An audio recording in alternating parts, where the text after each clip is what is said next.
Hello students. तो आज हम स्टार्ट करने वाले हैं हमारा टॉपिक जिसका नाम है बैड डेट। अब बेटा पहले बैड डेट समझने से पहले आप ये समझो कि इंसॉल्वेंट क्या होता है। तो इंसॉल्वेंट का मतलब होता है बेटा when a person is unable to pay his debt. मतलब अगर कोई पर्सन अपने डेट को, अपने कर्जे को नहीं चुका पा रहा, वो कैपेबल नहीं है कि वो अपने डेट को या अपनी लाइबिलिटीज को कंप्लीटली पे ऑफ कर सके, तो उस पर्सन को हम कहेंगे इंसॉल्वेंट। तो इंसॉल्वेंट का मतलब क्या हो गया, आप नोट डाउन कर लो। इंसॉल्वेंट मीन्स हो गया person who is not able to pay his debt. ठीक है, चल अब समझते हैं बेटा बैड डेट क्या हुआ। तो बेटा जितना पैसा आपका डूब गया, हम सिंपल सी बात कहें, जितना पैसा हमारा डूब गया वो पैसा कहलाता है bad debt. Means amount which is irrecoverable from the debtor. हमें जो पैसा लेना था, से फॉर एग्जांपल हमें 1 लाख रुपए लेने थे अर्पित सर से, अब अर्पित सर हो गए इंसॉल्वेंट। तो ऐसा नहीं है कि उनके पास कोई भी प्रॉपर्टी नहीं है, हो सकता है उनके पास कुछ प्रॉपर्टी हो और कोर्ट के थ्रू हमें सेटलमेंट में से फॉर एग्जांपल बोला गया कि आपका जो डेट है उसका 40% सर को पे करना पड़ेगा। तो 1 लाख रुपीज़ का 40% तो हमें रिसीव हो गया 40,000, और बचा हुआ 60,000 रुपये हमारा डूब गया। तो वो जो 60,000 रुपये है वो कहलाएगा हमारा bad debt, amount which is irrecoverable from the debtor. हमें जिससे पैसा लेना था वो जो पैसा अब रिकवर नहीं हो सकता वो कहलाता है बैड डेट। और अगर सर पूरे 1 लाख रुपये हमारे डूब जाते तो क्या दिक्कत है, बैड डेट हमारा 1 लाख रुपीज़ का हो जाता। ठीक, तो ये दोनों टर्म्स आपको क्लियर होनी चाहिए। Insolvent means a person who is not able to pay his debt, and bad debt means amount which is irrecoverable from the debtor. जितना पैसा डूबा वो कहलाता है बैड डेट। देखो अब एंट्री, सैम हु ओड अस ₹1 लाख। हमें सैम से 1 लाख रुपीज लेना था, बिकम इंसॉल्वेंट। सेम क्या हो गया, सेम हो गया insolvent. And nothing is received from his state, और उसकी स्टेट मतलब उसकी संपत्ति से हमें कोई भी पैसा रिकवर नहीं हुआ। तो हमारा लॉस हुआ कितने का, पूरे 1 लाख रुपीज़ का। तो पूरा 1 लाख रुपीज़ हमारा क्या हो गया, bad debt.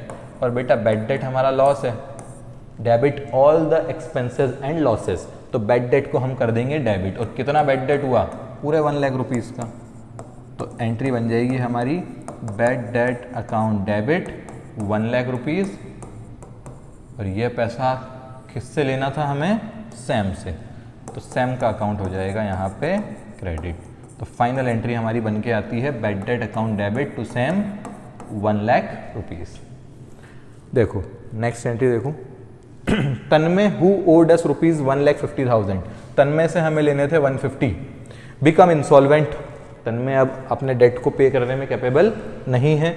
And 40 paisa in a rupee, 40 paisa in a rupee is received from his state. अब बेटा ये 40 पैसे का क्या कंसेप्ट है, 1 रुपीज़ के अंदर होते हैं 100 पैसे। तो हर 100 पैसे के कंपैरिजन में आपको 40 पैसे रिसीव होंगे। दैट मीन्स 40% अमाउंट आपको रिसीव हो जाएगा। तो जहाँ भी आपको दिखे 40 paisa in a rupee, that means 40%, 30 पैसा in a rupee, that means 30%, 35 paisa in a rupee, that means 35%। इसमें एक छोटा सा ट्विस्ट आ सकता है, जनरली एग्जामिनर पूछता नहीं है, बट अगर ऐसा आपको कह दिया जाता कि 40 पैसा इन 2 रुपीज़ तो मतलब बदल जाता। तो फिर आपका 40 पैसे का मतलब 40% नहीं होता। सर बात समझो, 40 पैसा इन 2 रुपीज़, 1 रुपये में होते हैं 100 पैसे, 2 रुपीज़ में हो गए 200 पैसे। हर 200 पैसे के बदले आपको 40 पैसा रिसीव होगा। अगर आप परसेंटेज की टर्म में बात करें तो 40 डिवाइड बाई 200 इंटू 100, तो ये आ गया आपका 20%। ठीक है, तो अगर इस टाइप से कोई फ्रेमिंग आ जाए तो पहले आपको परसेंटेज निकालना पड़ेगा कि कितना % आपको रिसीव हो रहा है, और बचा हुआ बैलेंस अमाउंट आपका बैड डेट हो जाएगा। 99% केसेस में एग्जामिनर जनरली डायरेक्ट आपको कहता है, तो ये जनरली आपको गिवन होता है 40 paisa in a rupee, that means 40%। 1,50,000 rupees हमें लेने थे तन्मय से, इसमें से 40%, 150 का 40%, परसेंटेज कैलकुलेट करना आपको आता है बट फिर भी मैं एक बार बता देता हूँ, amount multiplied by rate upon 100। तो 1,50,000 का जब आप 40% कैलकुलेट करोगे तो ये आ जाएगा आपका 60,000। तो 60,000 रुपीज़ क्या हुए हैं सर? 60,000 रुपीज़ रिसीव हुए हैं या डूबे हैं? चेक करो।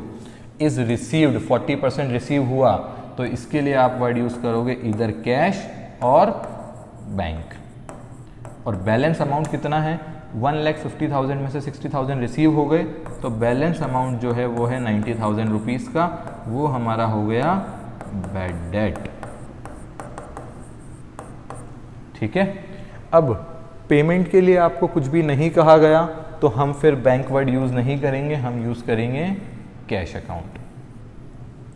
तो फाइनल एंट्री हमारी हो जाती है कैश रिसीव हुआ है, एसेट है, इंक्रीज हुई है, हो जाएगा डेबिट। बैड डेट हमारा लॉस है, debit all expenses and losses, तो ये भी हो जाएगा हमारा डेबिट। और किससे लेना था पैसा? तन्मय से। तो फाइनल एंट्री हमारी निकल के आती है cash account debit 60,000 rupees, bad debt account debit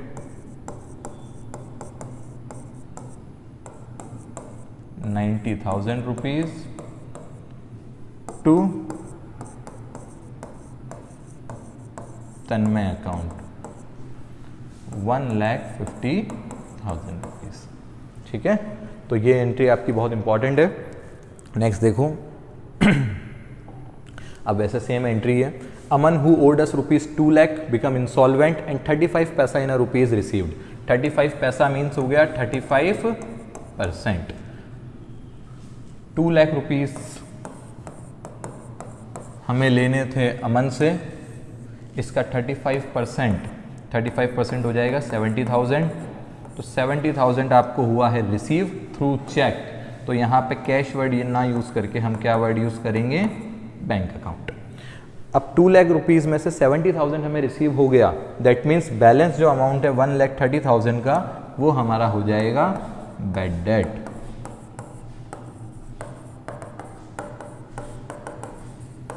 और एंट्री हो गई bank account debit 70,000, bad debt account debit 1,30,000 to Aman account 2 lakh rupees. चलो नेक्स्ट एंट्री देखो। सेम एंट्री है ये, बेटा आप ही प्रिपेयर करोगे। एक बार ओरली में बता देता हूँ। 5 लाख रुपीज़ हमें लेने थे रजत से, इस बार आपको बोला है कि बैंकक्रप्ट की जगह इंसॉल्वेंट की जगह बैंकक्रप्ट हो गया, तो सेम ही मीनिंग है। बैंकक्रप्ट हो गया मतलब भी वो अपना डेट पे नहीं कर पा रहा। तो 60 पैसा इन अ रुपी रिसीव हुआ है, तो 5 लाख का 60% आप कैलकुलेट करोगे तो आ जाएगा 3 lakh rupees. 3 lakh rupees receive हुए, तो बैंक अकाउंट हो जाएगा डेबिट। डायरेक्ट भी आप एंट्री बना सकते हो। सर बैलेंस अमाउंट आपका डूब गया, तो उसके लिए लिख देंगे बैड डेट। कितना पैसा हमारा इरिकवरेबल है? 5 लाख में से 3 लाख रिसीव हो गए, तो बैलेंस अमाउंट 2 लाख रुपीज़ हमारा बैड डेट हो गया। और यहाँ आ जाएगा टू रजत 5 लाख रुपीज़। चलो अब बेटा एक छोटा सा कंसेप्ट और हम डिस्कस कर लेते हैं आज, जिसका नाम है बैड डेट रिकवर अकाउंट। चलो तो देखो, बैड डेट रिकवर का मतलब, बैड डेट का मतलब तो आपको पता ही है, amount which is irrecoverable from the debtor. Recovered मतलब क्या? सर रिकवर हो गया। तो मतलब जो पैसा पहले आपका इररिकवरेबल था, जो आपने राइट ऑफ कर दिया था ये एज्यूम करके कि ये पैसा नहीं मिलने वाला, वो अब क्या हो गया? अब हो गया वो रिकवर। तो ये हो गया हमारा फायदा। तो credit all incomes and gain. तो बैड डेट रिकवर क्या हो जाता है हमारा? क्रेडिट। और क्यों हो जाता है? क्योंकि हमारा कंसेप्ट क्या कहता है? Credit all incomes and gains. Entry देखो आप इसकी, ₹20,000 received from Trisha which was previously written off as bad debt। Means 20,000 हमें रिसीव हुए टीशा से। बेटा अगर बच्चा सिर्फ इतनी एंट्री बनाता तो बच्चा एंट्री क्या बना देता? Cash account debit to Tisha account. Amount, कितना 20,000। बट इस ट्रांजेक्शन के लिए अगर मैं बात करूं तो इस ट्रांजेक्शन के लिए ये एंट्री गलत है। क्यों? आप इसको लिख के ही कट करना ताकि आपको याद रहे नोट्स में कि क्या गलती की पॉसिबिलिटीज़ होती हैं। 20,000 रिसीव फ्रॉम टीशा, सिर्फ इतनी एंट्री होती तब तो जो आपने एंट्री बनाई cash account debit to Tisha वो करेक्ट होती। बट आगे लिखा हुआ है which was previously written off as bad debt. ये जो 20,000 आपको रिसीव हुए हैं ये आपके पहले प्रीवियस ईयर में हो गए थे बैड डेट, इनको हमने बैड डेट मान के राइट ऑफ कर दिया था, हमारी बुक्स में से हटा दिया था। तो अब टीशा नाम का कोई पर्सन हमारी बुक्स में एग्जिस्ट नहीं करता, इसलिए हम यहाँ पर कैश अकाउंट डेबिट के साथ टू टीशा अकाउंट यूज़ नहीं कर सकते। तो इसके लिए हमें वर्ड यूज़ करना पड़ेगा to bad debt recover account. ठीक है, इसको लिखकर ही क्रॉस करना ताकि याद रहे आपको। एक लास्ट एंट्री और हम डिस्कस कर लेते हैं। 26,000 recovered from Arun which was previously written off as bad debt. वैसे तो सेम एंट्री है तो फटाफट से इसकी आप एंट्री देख लो क्या बनेगी। 26,000 रिकवर हो गए किससे? अरुण से, जो कि प्रीवियसली हो गए थे बैड डेट। तो यहाँ पर अगेन सेम बात, पैसा आया कैश अकाउंट हो जाएगा डेबिट, बट अगेंस्ट में हम अरुण अकाउंट यूज नहीं कर सकते, उसकी जगह हम क्या वर्ड यूज करेंगे? To bad debt recover account. ठीक है, तो ये आपका next concept bad debt and bad debt recover का कंप्लीट होता है। इसके बाद हम मिलेंगे नेक्स्ट वीडियो में जिसके अंदर हम इसके डेप्रिसिएशन के कंसेप्ट के बारे में बात करेंगे। चलो, that's all for today. Thank you, have a nice day, bye.